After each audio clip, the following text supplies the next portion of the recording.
Things have slowly diminished, and it's sort of finally receding. The big culprit in all of this, if you're watching this at home, that made this mess, that created those floodwaters, that sent firefighters and the refs, it was Loyalsaw Creek that overflowed its banks. So tell me about the noticeable changes you've been seeing compared to just a few hours ago. I would say it's dropped a lot in the last couple hours, because when we first got here, it was at this driveway. And that was about this morning, so it's went quite a ways down. I'd say at least 10 foot. Yeah, I think the big thing is if we can show that fire hydrant over here. We use this at gauge. If you tuned into Newswatch 16 earlier this morning, we were showing everybody this fire hydrant. It was the best thing because it was a constant. It didn't move, and it really gave us a good sense of exactly where this water level was. Was it climbing? Was it dropping? And obviously the good news is there's no water around it. This morning it was almost to the top of that thing. It was to the top of it, so I'm happy to see it going down. All right, well, Chase, where do you guys go from here? These folks are using some heavy equipment. What are you doing? We're just trying to get the water out of the basement for the most part. So seems like that machine keeps shutting off. It does. It's a piece. All right. Okay. You have a lot of stuff, a lot of equipment to use to get it out of there. I appreciate your time, Chase. Thanks to you. And really, John and Julie, this is the story now here in central Pennsylvania. You know, so many people throughout the rest of our viewing area, northeastern Pennsylvania, they're bracing for their worst. They're getting out of their homes. They're getting ready to head to shelters. This is sort of the end of it for people in Lycoming County. Things have definitely calmed down here a bit. We were inside this White House earlier, probably about 30 minutes ago. We were talking with Allison and Quinn, who live there, and they were telling us they just moved in about a week ago. They have renter's insurance, looked through the policy this afternoon, and realized that flood damage was not covered. So their baby's clothes soaked, just really a lot of mess that people are dealing with now, and it's really the first stages of what's going to be a very slow and a very long cleanup, guys. A very muddy process, Ryan. And that's the trouble too, Ryan. Definitely. Like you said, with people with insurance, normal insurance doesn't cover flood damage. So if you don't... One after the other, almost too many to keep track of. Homes, houses people lived in, ripped off of their foundations and tossed into the middle of River Road here in the community of Falls. Some of the properties even smashed into each other. And down the road, the board game Twister ended up wrapped around the street sign. But all of this wasn't high winds, it was high water from the Susquehanna that came up too fast, too soon, wrecking countless homes in its path.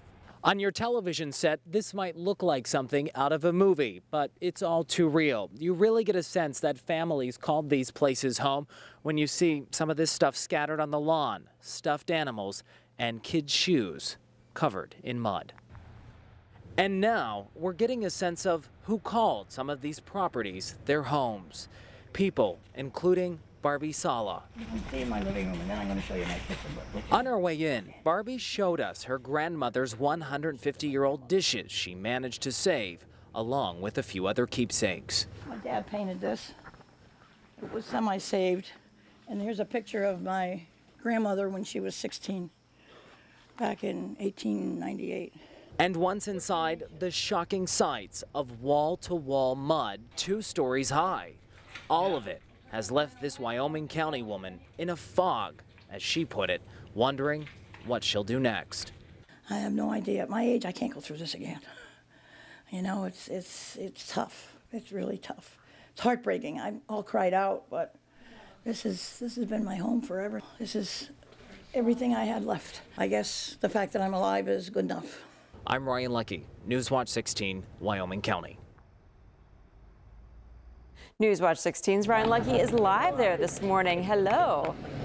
Hello, Melinda. I'm trying not to lose my nose this morning here at the 157th Annual Bloomsburg Fair.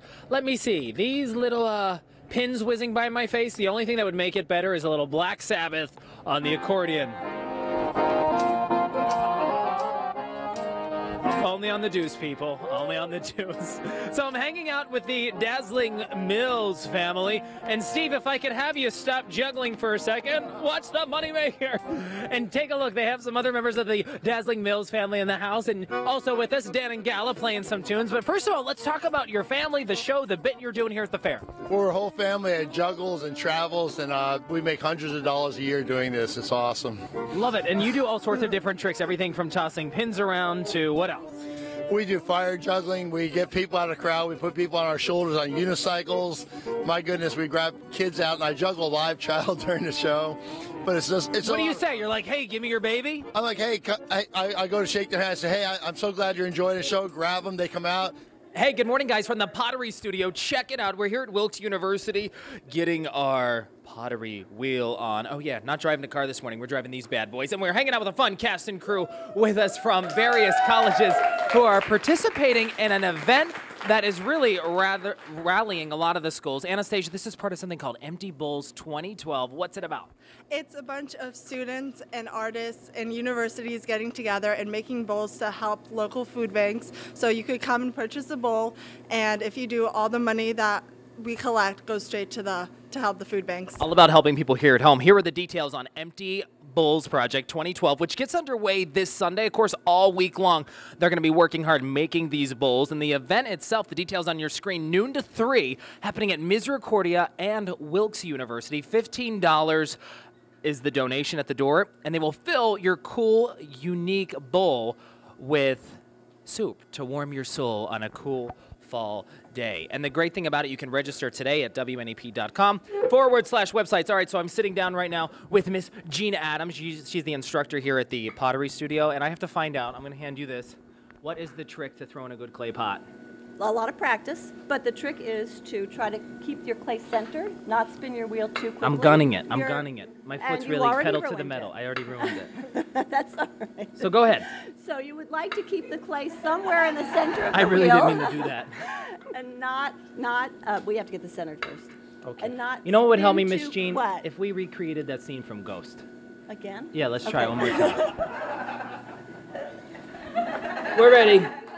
Tom, Mindy, look, this is how I learn. We're getting the clay in the center of the wheel, and we're going to try to make a nice pull, but Ryan's not being very I'm no cooperative. Demi Moore. That's all I got to say, Mindy and Tom.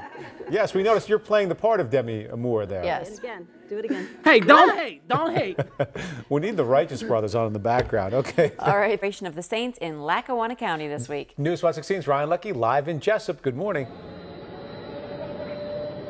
Hey, good morning, guys. We are taking some of the rides for a spin here at the annual Firemen's Carnival. Jessup Hose Company number 2. That's who it benefits. And check it out. We are live 65 feet above the ground on something called Vertigo. I don't really like heights, but with me is Jason Essick, because what's so cool about this carnival, it really helps out your local fire department. How so? It supports 3/4 of our monthly or yearly bills for the firehouse, and we're about to buy a $500,000 fire truck. So, of course, the money raised from food sales here, the vendor rides, and even new this year, they have a little petting zoo, but with your not-so-typical animals.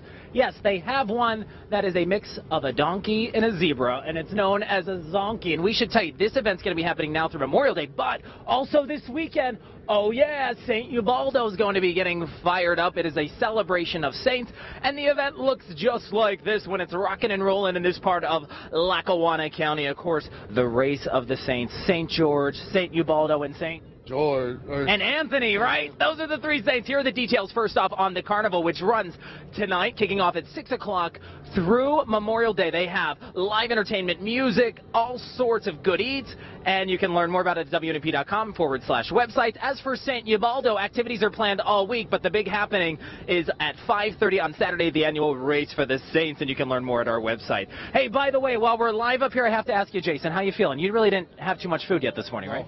No.